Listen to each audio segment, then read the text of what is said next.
Nkwaniriza ate mu by'okuyiga bya leero. Olwaleero tugenda kuyiga ku kintu ekiri interesting. Tugenda kuyiga engeri gy'oyinza okumanipulatingamu ekifaananyi ky'omukyala n'omuwa curves n'omuwa boobs. So tugenda kulaba engeri gye tumanipulatingamu, how you manipulate photos in Photoshop, we manipulate curves, omugeza n'omuwa by'atalina mu Photoshop. So awatali kulya biseera katutandikirewo.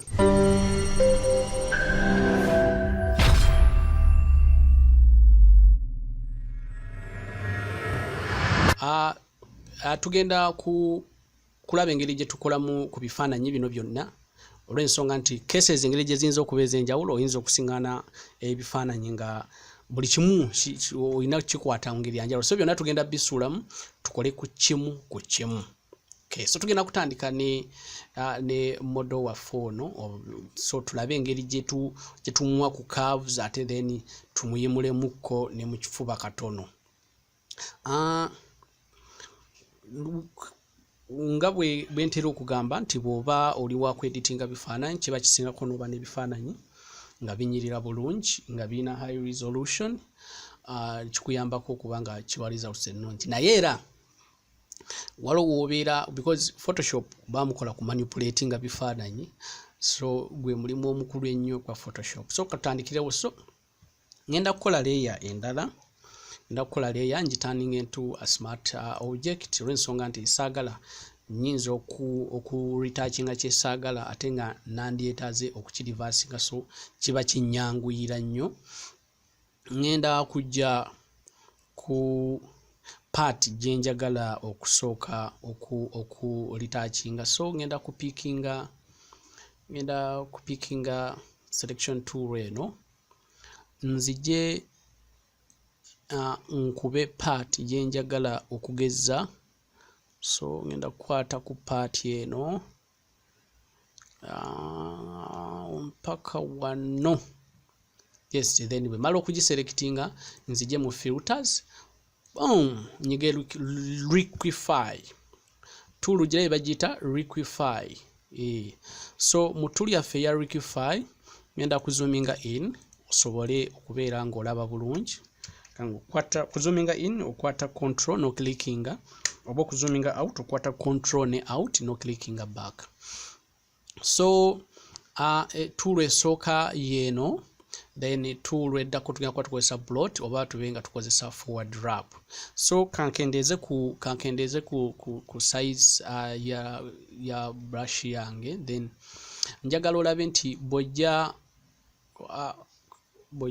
ku kifo ky'oyagala, ndowooza olaba, ngenda nyize Control Z. So olina okuba careful nti olina okukakasa nti kubanga omanipulatinga kifaananyi, so okumanipulatinga ekifaananyi olina okuba very careful nti olina okukakasa nti no ekifaananyi tekirabika nti kiri manipulated, kirina okusigala nga kirabika ng'ekiri nakyo. So ekyo bw'oba wa kumanipulatinga bifaananyi olina okukirowoozaako ennyo. So kankozeseeko neno ogirabe bwekola. Yes, ndowooza ogirabe bwekola, naye yo tukozesa nnyo wali ku boobs aba ku mabeere ogasitulamu. So kyenjagala okakase nti nno olina okuba careful ng'ogenda ku manipulatinga ebifaananyi naddala mu nkola eno. So nti olina okubeera ne kye tuyita perspective, nti ekifaananyi omuntu bw'akiraba akkiririzaawo ate n'atabeera nandowooza nti kireka ekifaananyi kiri manipulated. So tugenda kendeezako ku kifuba katono, tulina kendeezako ku waist katono. Yes, tugenda kendeezako ku waist katono, kendeezako ku waist, then ate tugaziyeeko wansinsi wano.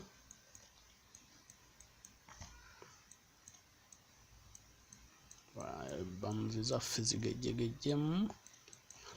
So tugenda gamba okay. Tugamba okay, njagala olabe bwe turninga on and off. On, this is ekifaananyi nga nkikuttemu, then bwe turninga off olaba ekifaananyi kyaffe bwe kifaanana nga si kikwatemu So yeno engeri gy'oyinza okumanipulatinga ekifaananyi omuntu n'omuwa curves z'atalina. Yes, so ekyo kifaananyi kimu ndowooza tugende mu maaso tukisavinge. Control save, retouch RT, yes, then tulabe ku kifaananyi ekirala. So ono alina but era still nga bwe ngambye nti waliwo ebifaananyi by'owulira ng'oba weetaaga okumanipulatinga oba weetaaga okukwatamu, tekitta, genda mu maaso ogezeeko olabe. Ngenda kugifula smart object, then sigenda kuselectinga part olw'ensonga njagala okukwata ku part ez'enjawulo. So ngenda kujja ku liquify, nzija ku liquify, then nzoominge in musobole okulaba. Then nkakase nti mwongerako katono,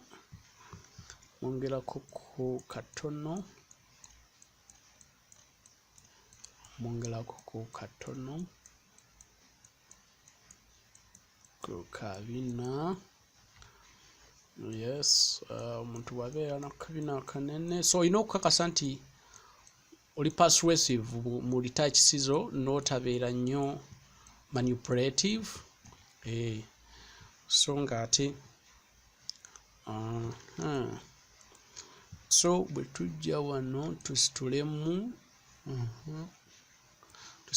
then osobola okujja n'okozesa blot tool, then n'ogaziyaamuko katono gambe okay, butereevu. So olaba model waffe before and after. So nekino nakyo katugende mu maaso tukisavinge, tugambe retouched, yes, retouched, then tujje ne ku kirala. Ndowooza kyonna bwe takikwatako already okirabye, naye katukiretouchinge. Katugende kuono model mulala olw'okusavinga obudde, kubanga nja nayagadde kalesoni kano kabeere ka brief nnyo. So katukolereyo endala aleya tugifule smart, then tugende butereevu mu filters, then liquify, then bwe tujja zooming in, zooming out.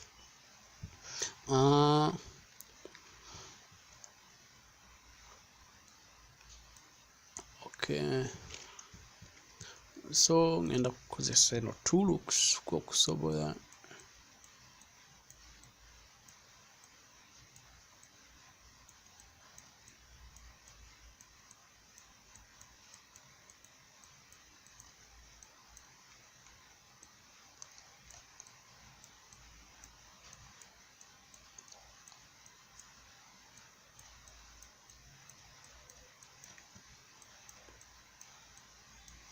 so okiwa obudde okusinziira ku kyoyagala.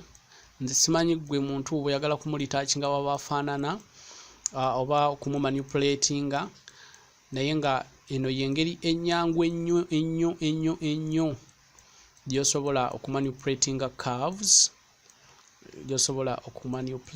curves, mu bifaananyi byonna. So ngenda kujja wano, then tusitulewo ku katono, then tusitulemu ku katono emabega. Kendeeza ku brush size, nayagadde lesson eno ebeere ntono nnyo nga tesukka ddakiika 10. Then tujje ku front, then tuongezeko ku size katono. I'm just clicking, ndowooza oba wekanya, I'm just clicking. Yes, even number okay, boom. So this is before and this is after.